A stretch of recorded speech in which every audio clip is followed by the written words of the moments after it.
حي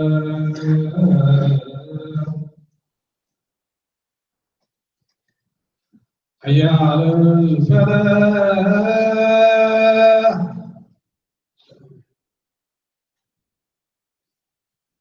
حي على الفلاح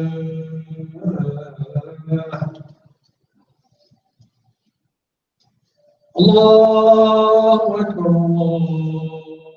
الله أكبر لا إله إلا الله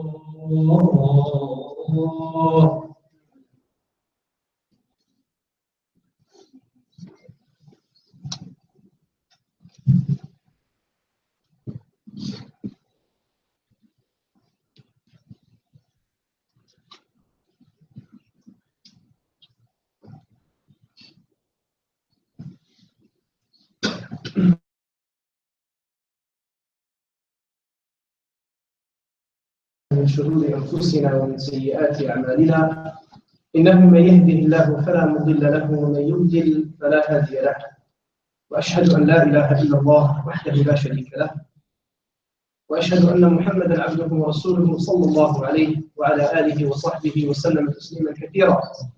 أما بعد فإن أصدق الحديث كتاب الله تعالى وخير الهدي هدي محمد صلى الله عليه وسلم وشر الأمور محدثاتها وكل محدثة بدعة وكل بدعة ضلالة وكل ضلالة في النار. يقول الله تبارك وتعالى: يا أيها الذين آمنوا اتقوا الله حق تقاته ولا تموتن إلا وأنتم مسلمون.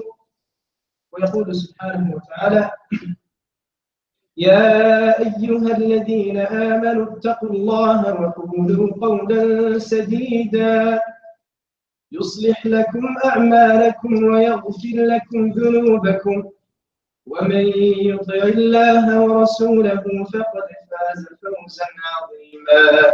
ثم أما بعد. Indeed, all praise is due to Allah alone. Allah, a name that means the God. It comes from Al-Ilah, the God, or the one God, as Ibn al-Qayyim mentions. I bear witness that He is the Creator and the one worthy of ultimate fear and of ultimate love alone.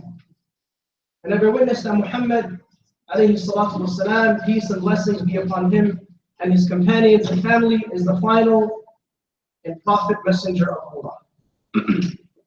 Indeed, the best of speech is the Quran, the literal words of Allah, and the best of guidance is that of Muhammad alayhi salatu wasalam.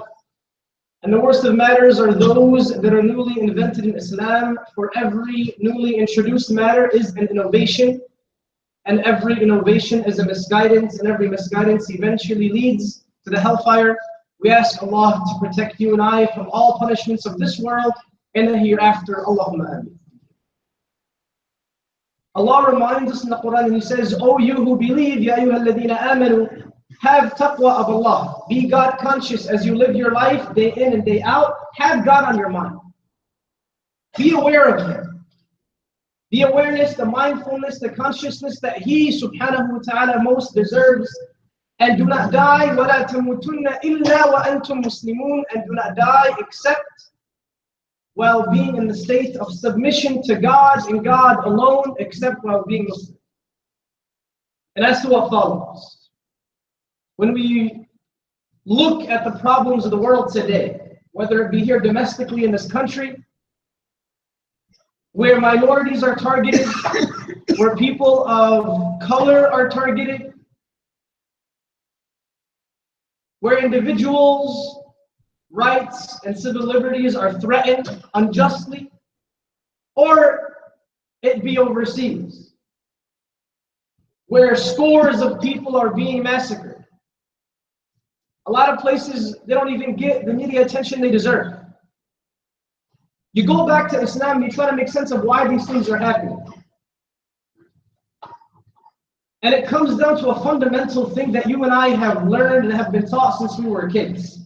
Those who went to Saturday schools on the weekends, those Islamic schools, we've been taught this hadith from day one. The Prophet ﷺ, he says, Indeed, in the body, there's a piece of flesh. If it is good, healthy, if it is sound, what will subsequently follow, a person's thoughts and actions and words, will be good. And if this piece of flesh becomes corrupt and darkened and hardened, what will follow, what you will see, will be evil. And that is the heart. That is the heart, this vessel that you and I all have. That is the essence of why we are alive, literally and spiritually. And so the common denominator, the common thing that all these issues and bizarre, unspeakable things and atrocities that are happening, all these, disasters and massacres that are happening, the common thing that they all have is it starts and it stems with a corrupt heart. Ibn al-Qayyim mentions that the heart will become darkened so much so that it'll be enveloped with darkness completely until it ascends and grows until it reaches a person's face. And it continues to grow, this darkness, until it shows in their eyes. And that's why some people you look at, and we don't judge people, but you look at and you just know sometimes that this person is struggling. They're struggling with something. The Prophet ﷺ, and I just want to highlight initially the importance of us giving care to our hearts. The Prophet ﷺ, he says, إِنَّ اللَّهَ لَا يَنْظُرُ إِلَى صُوَرِكُمْ وَأَمْوَالِكُمْ وَلَكِنْ يَنْظُرُ إِلَى قُلُوبِكُمْ وَأَعْمَالِكُمْ. Indeed, Allah Azza wa Jal, He doesn't look at your physical appearances, so per se, nor does He look at how much money you've saved up, أَمْوَالِكُمْ. وَلَكِنْ يَنْظُرُ إِلَى قُلُوبِكُم. What Allah looks at, what Allah cares about, where His attention subhanahu wa ta'ala is focused upon each and every one of us is our hearts. The state of our hearts. Do we harbor any ill feelings towards another person? Do we have any pent-up bitterness or enmity towards people? That's what Allah cares about. And the Prophet himself, alayhi salatu wasalam, was asked, قِيلَ يَا رَسُولَ اللَّهِ مَنْ أَفْضَلُ النَّاسِ? Who are the absolute best of people? And his response was a bit surprising. He didn't say the best of people are those that memorize Quran during the day and they recite it in Qiyam at night. He didn't say the best of people are our learned scholars or our, lawyers or, social justice activists. He said the best of people that grace this earth have two qualities. كُلُّ مَخْمُومُ الْقَلْبِ صَدُوقُ اللِّسَانِ. The absolute best of people in the sight of Allah in this world are those who have the purest of hearts and the most truthful of tongues. So dear brothers and sisters, having a good heart makes you amongst the best of people in the sight of Allah in this world. That's the magnitude of it. You're amongst the absolute best of people. Every Monday and Thursday, the gates of paradise are open. And every single person, the Prophet says in an authentic hadith, he says every person is forgiven on Monday and Thursday. Except for two types of people. A first person is someone who harbors or someone who associates others or things with Allah, a mushrik, who puts something or someone at the level of only Allah deserves to be at. That person is not forgiven. And a second person who is not forgiven is a person who harbors something in his or her heart towards his fellow brother or sister. Allah subhanahu wa ta'ala will tell the angels, أَنْظِرُوا هَذَيْنِ حَتَّى يَصْطَلِحَا. Leave these two until they reconcile. Leave these two, don't forgive them. So letting go, being able to overlook and pardon and forgive, it's a means of your forgiveness every single week, twice a week. Again, the magnitude and the importance of purifying our heart, overlooking people's mistakes and shortcomings. It's a means for our forgiveness. And what's amazing is the companions, Allah subhanahu wa ta'ala hand selected them to be around the Prophet, right? They were special people, deserving of his companionship, alayhi salatu wasalam. Allah says to the Prophet in the Quran, فَبِمَا رَحْمَةٍ مِّنَ اللَّهِ لِنْتَ لَهُمْ. O Muhammad, it is only by the grace and will of Allah that you were gentle with these people who I selected for you, the Sahaba.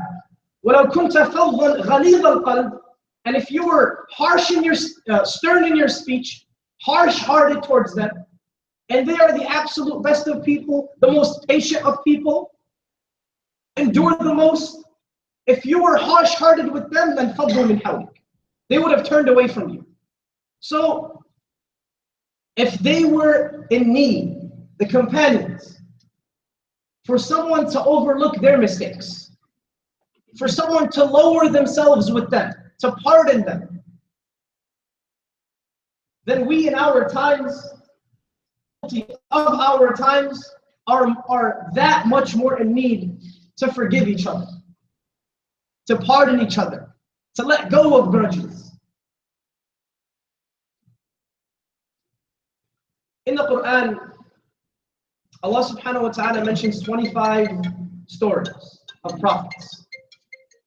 And the popular opinion amongst the scholars is that Allah subhanahu wa ta'ala sent over 100,000 prophets to the nations across, the span of existence. Those from the 100,000 plus that were sent, those that were mentioned in the Quran are 25. So these 25 are special.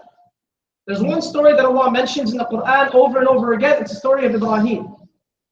Ibrahim alayhi salam, we all know his father didn't believe in him, right? He didn't believe in his message, and Ibrahim's father died a disbeliever. So Ibrahim's father, this hadith is in Bukhari, Ibrahim's father Azar will meet Ibrahim on the Day of Judgment.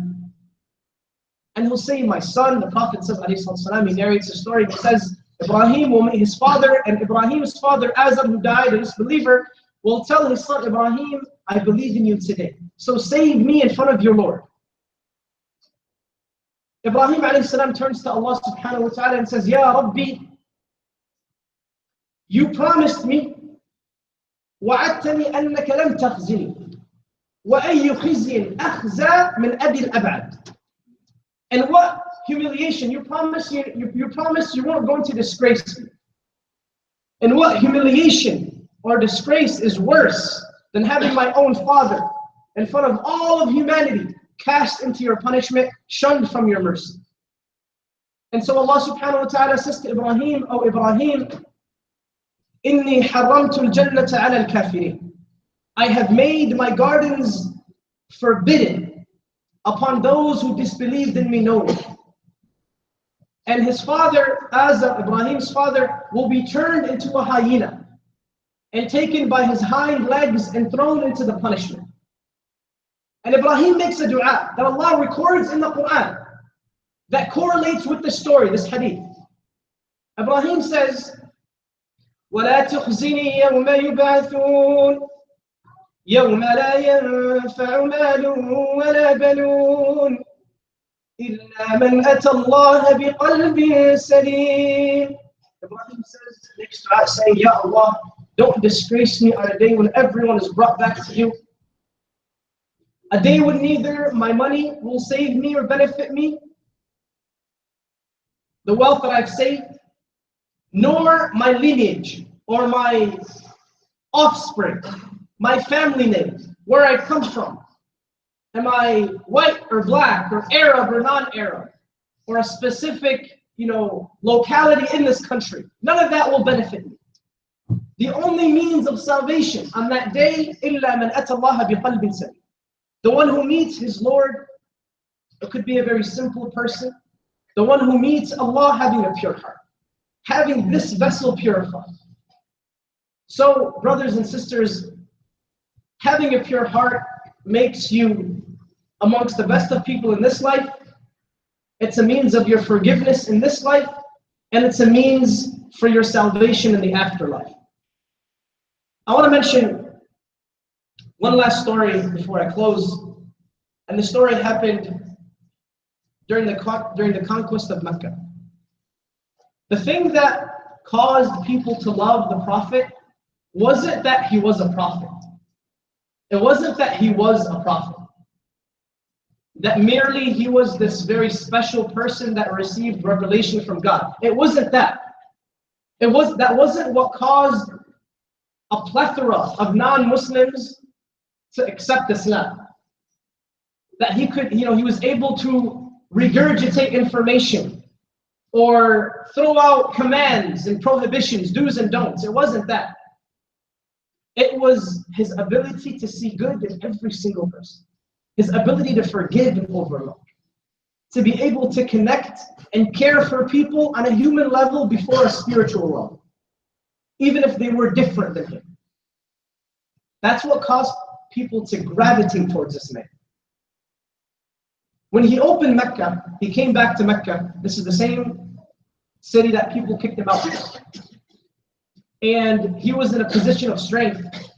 He forgave people, but that wasn't enough for certain people.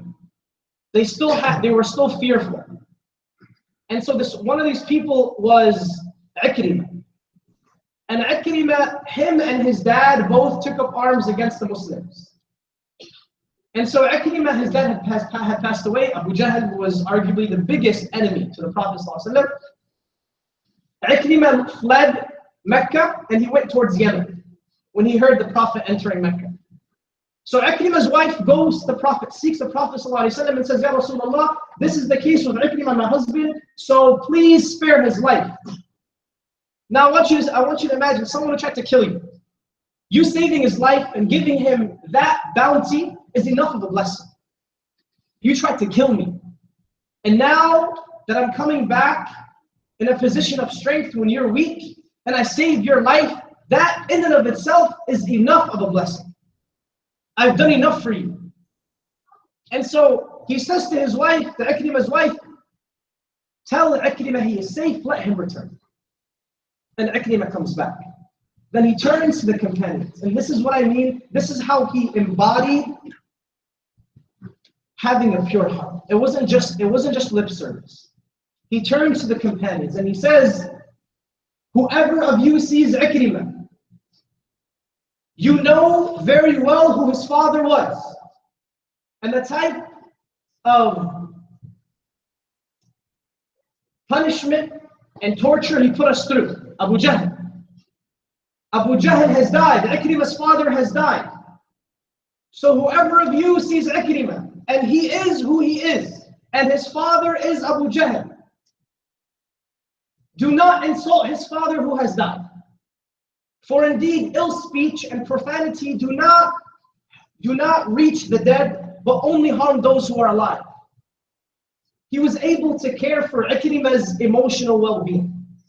He didn't want to offend him at the loss of his father. This is what caused Ikrimah to become Muslim. This is why people, were captivated by Muhammad sallallahu alaihi wasallam. The ability to forgive and care for people who weren't just like him in the same masjid. People who were completely different, that did not like him. Another man was Suhail ibn Amr. Before the Prophet entered Mecca, there was a peace treaty between the Meccans and the Prophet ﷺ in Medina. It was called Hudaybiyah. When the Prophet ﷺ brought his end of the peace treaty and gave it to the Meccans, the one who received it and represented the Meccans, his name was Suhail ibn Amr. He took it and read the first line from Muhammad, the messenger of Allah. He said, scratch that out. I don't even believe you to be a messenger, not to us, but to them. You're not even a leader amongst them. I don't recognize you as that. So take that out, which is, utter insult. And they took that out. And so when the Prophet entered Mecca, and the companions, when this happened, they were furious. The Prophet entered Mecca. This man, Suhail ibn Amr, who insulted the messenger in this way, would not leave his home. So Abdullah, his son, comes out, seeks the Prophet ﷺ and says, Ya Rasulullah, you know what my dad did? You know why he's feeling apprehensive in this way? So please, if you could do something. And the Prophet says, فَلْيَخْرُجْ هُوَ آمِنْ. Let him come out and live. He is safe, I promise you. And then he turns to the companions. And he says, مَنْ لَقِيَ سُهَيْلَ بْنَ عَمْرٍ فَلَا يَشُدَّ النَّظَرَ إِلَيْهِ فَإِنَّ سُهَيْلَ لَهُ عَقْلٌ وَشَرَفٌ. He says, whoever of you sees Suhaib, do not look at him in a fierce, piercing, condescending way. For indeed, ultimately, irrespective of what he has done, this man is a man of intellect and dignity amongst his people. Being able to care about people, their mental and emotional well-being. This is how the Prophet embodied and manifested having a pure heart, and this is what caused people to embrace. I ask Allah subhanahu wa ta'ala to give us understanding. أقول قولي هذا وأستغفر الله لي ولكم فاستغفروه إنه هو الغفور الرحيم.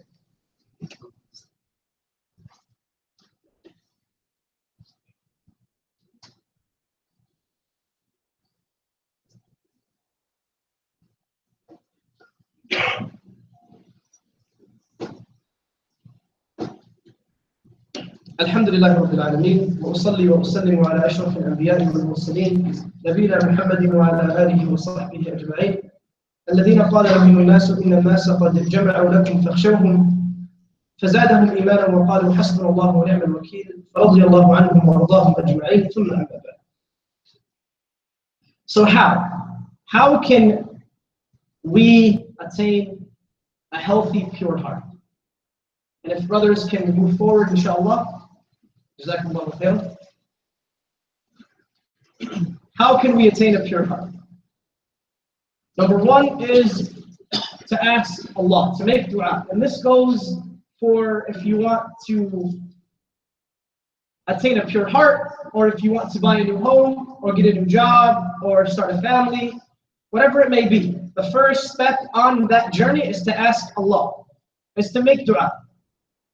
And the Prophet himself was reported authentically to have said, make dua saying, Allahumma inni as'aluka qalban salima wa lisanan sadiqa wa khuluqan mustaqima. Oh Allah, I ask you for a pure heart and a truthful tongue and good upright character. Number two is to think well of other people. Doing something that is wrong. Give your mind the option of taking the route where you think, yeah, it's wrong, but he does not know or she does not know the severity of what they're doing, how wrong or bad it really is. If there's an option of you to slightly think well of other people or positively reframe what's happening with them, then give your mind that option. People. To not let ill feelings or suspicion creep into your heart towards people. And Ibn al-Qayyim, he says something very profound. He says, we ourselves, me giving the khutbah today, we struggle with our intentions. Why we do certain things. Why we post a status or do such and such an act. We struggle to purify our intentions sometimes. And he says, if that's the case for us, with our own, internal state, our intentions, how dare we transgress and begin to suspect and think ill of other people's internal states and their intentions? To focus on yourself. And Imam Shafi'i, he says, and this is the school of thought that I studied in Medina, he says, "Man arada an yaqdi Allahu lahu bi khair falyuhsin adh-dhanna bin-nas." Whoever wants Allah subhanahu wa ta'ala to decree for him good in all of his affairs, or all of her affairs, then let that person think well of other people. That's the magnitude of thinking well of other people, conditioning your minds to think good of people. Because it's so easy to be cynical, it's so easy to be negative, and to think ill of people, and to have, hatred towards people, to be bothered and annoyed. It's a lot more difficult to discipline yourself, and to conditionally train yourself, to mentally train yourself to think good of people, and to think good of situations. And that's why the reward is so great. So make dua, think well of other people. Number three is to wish good for people. When something happens to someone, a blessing or a virtue, to be happy for them, to wish them well. They say that when you're happy for someone, you actually share in their happiness. You take a share of their happiness. And that's how the Prophet raised the companions. That's exactly what he embedded and fostered with the companions. Ibn Abbas, radiallahu anhuma, he said, I would understand an ayah of the Quran. And if you know Ibn Abbas, he was the one who the Prophet made dua to Allah for him to have deep understanding of the Quran, to be able to have very profound insight when it comes to Quran. That was what was significant about him. And so he would say, I have that virtue from the Prophet's dua. And he says, I would hear the Quran and understand it in such a way that would basically blow my mind. And I would wish everyone understood it the way I did. I just want you to think of what type of heart these people had. What type of heart? Like, you can't fake that. The Prophet of Mecca. This example of Ibn Abbas, you can't fake that. It has to come from a very natural, pure place within you to be that way. And he says, I would hear of a ruler or a person of authority that was ruling a people, and he would be just with his people. I wouldn't directly benefit. I wouldn't go to him to settle a dispute, but because they're doing well, it would bring me genuine happiness. And I would hear of rain that would befall a place in town or a locality, and I wouldn't benefit directly from that rain because rain was money back in the day. The plants would grow and the animals would graze, and that meant money. And so he says, I wouldn't benefit from their rain, nothing would enter my pockets, but because I heard that they received rain, this person bought a house, this person got a raise, this graduate program, their kids did such and such accolade or achievement, this would bring me genuine happiness. So to wish good for people, to be happy for them. And Allah subhanahu wa ta'ala's blessings and bounties are countless and immeasurable. Just as Allah has given them, He can give you. And that's why one of the scholars of the past, he drank Zamzam. And he says, oh Allah, I ask you to give me knowledge like such and such scholar. And we know that when you drink Zamzam, you make dua, that dua is accepted. And he was given that, eventually he was given, that level of understanding. He became a staple in our tradition. And he says, if only I made dua asking Allah for His bounties, to not limit myself to such and such a person. So just as Allah has given them, He can give us. And lastly, to care for people. This is the most applicable, practical point. To care for other people. When you hear of someone struggling, even if you yourself are struggling, reach out to them. Someone who you haven't talked to in a while, send them a message, or make a phone call. Check up on people, care about others.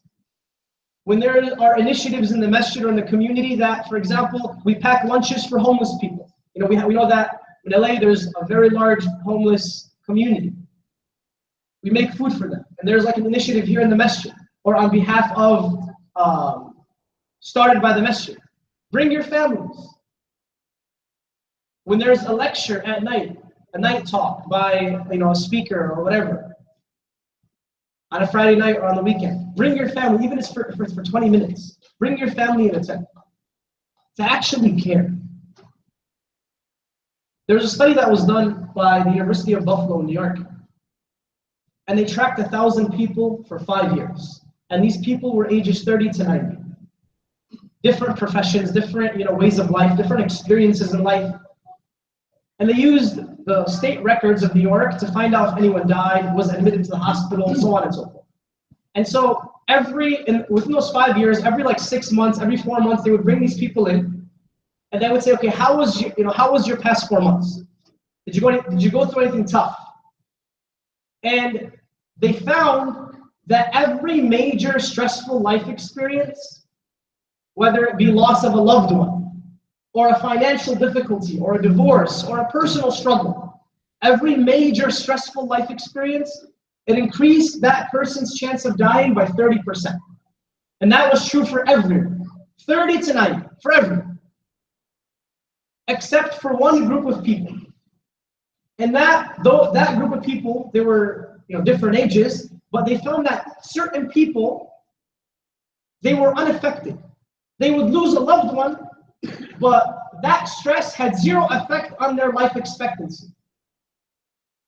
They eventually return to that normal level of emotion and well-being. And this was for varying ages, varying professions, different experiences, different walks of life. And they brought these people in and they said, what's special about you? Tell me about yourself. And they found for the most part, there's one common thing amongst them. And it was, they were people who were distinguished in the community amongst their families. They cared. They were known to care. They would be the ones to reach out to others. Even while they themselves lost a loved one, they would reach out to someone who was in need. They would pass by someone who was struggling. They would give, even if they themselves were struggling financially. They would give something. If they themselves had it bad, they didn't want to talk to anyone. They would walk into their homes. They didn't want to converse with their families, make small talk. They just wanted to go upstairs, maybe get on their phones, maybe listen to something. But no, they were ones who, even when they wanted to be alone, they walked in and they cared enough to ask their mothers, their fathers, their wives, their kids, what did you have for lunch today? How was your day? They cared for people, even while they themselves had it bad. And they found that caring for others, finding a place within you where you can genuinely care, even when you yourself are struggling, they found that care creates stress resilience.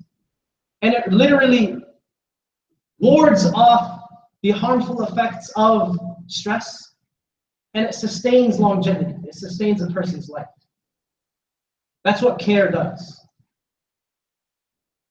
And isn't it amazing that the Prophet ﷺ, so many years ago, he says authentically, "Man arada an yubsata lahu fi rizqih, wa an yunsa'a lahu fi umrih, ay yutal lahu fi umrih, falyasil rahimah."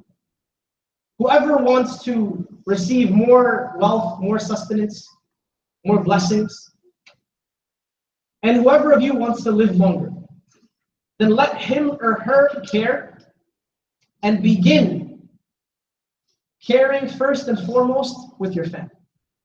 Begin caring with your family. That he says, alayhi it sustains life. It adds to your life. And so in closing, brothers and sisters, I've come to you from an organization, and we visit a masjid once a year. This is not a fundraiser, so no one tweak out. I'm going to have a table outside. This organization is called Pure Hands. And we offer one package. And I'll leave it to you if you want to leave and help, inshallah, that'll be great. If not, then your dua is more than enough. We help those who are in Yemen. I myself am not Yemeni, I'm Iraqi originally. And after graduating from the Islamic University of Medina, I had the opportunity to work with different organizations, Islamic Relief and Mercy USA, United Muslim Relief. And I chose to work with this organization for a reason, for one main reason. Because they don't get the attention they deserve. If you Google search Yemen or famine or malnourishment in Yemen, the numbers from the UN are astonishing. According to the UN, 19 million people in Yemen, because of the overall drought and the overall lack of resources and the war, 19 million people, according to the UN, do not have continuous access to clean water in Yemen. And I'm from Detroit. I'm from Detroit, Michigan. And the Flint water crisis, when it happened, that was literally in my backyard. We were part of initiatives where we took water and bottled water and delivered. We know the importance of having clean water. So 19 million people do not have continuous access to clean running water. 15 million people are malnourished, according to the UN. Half of those people are expected to die if they continue in this trajectory, because basically they don't have enough to eat. They don't have basic resources. And the number that shakes me to my core, according to UNICEF, I work with young people. That's a heavy part of my job is I work with high school students and college students. Every single day, according to UNICEF, every single day in Yemen, 8 kids are either killed or injured, severely injured, because of the situation in warfare. Every single day, 8 kids, at least. And so I wanted to talk to our conscious and remind ourselves that we have come, a lot of us have come from different countries to America. And it could have been the case where Allah subhanahu wa ta'ala kept us there and He brought them here. And we need someone to help us. And so I ask you to give. The package is a very simple package. It's about $7 a day, $250 a month. And for that amount, you sustain a family of 8 people for a month. $250. We provide a truck full of water, basic medical supplies, and food, like rice and food. To a family of 8 people for $250 a month, which is like $7 a day. Like your cup of coffee is like $5, $6. So I ask you to give on behalf of someone you know who has passed away. I ask you to give, if you have kids, I ask you to give with the intention of Allah subhanahu wa ta'ala protecting your kids. Sa'id ibn Musayyib, one of the tabi'een, the generation after the companions, tabi'een, he would pray extra. He would do these extra things. He would pray, he would give. And they asked him, they said, why do you do these extra things? And he says, I do these extra things with the intention of Allah protecting my son. And so if you have kids and you fear for them, give something with the intention of Allah protecting your kids in this country. I ask you to give because the Prophet ﷺ, he told Aisha, Ya Aisha, be close to those who are in need by helping them, because Allah will bring you close to Him on the Day of Judgment. And I ask you lastly to give, because if you care about the political situation, the political atmosphere of right now, in our time, especially in this country, if you care, if that moves you a little bit, if that concerns you, then I ask you to give, to help those who are in need. Because wallahi, our stability and success as a community in this country is not dependent on our imams, is not dependent on our doctors or lawyers or political activists or our politicians. Our stability as Muslims in this country is dependent on one main thing. It's in proportion to how much we help those who are in need in this country and abroad. The Prophet ﷺ, he says, this hadith is authentic, he says, he saw one of the companions helping a person who was in need. And he was giving in a way where he was giving, out of bounty, or I'm at a higher position, so I'm giving you.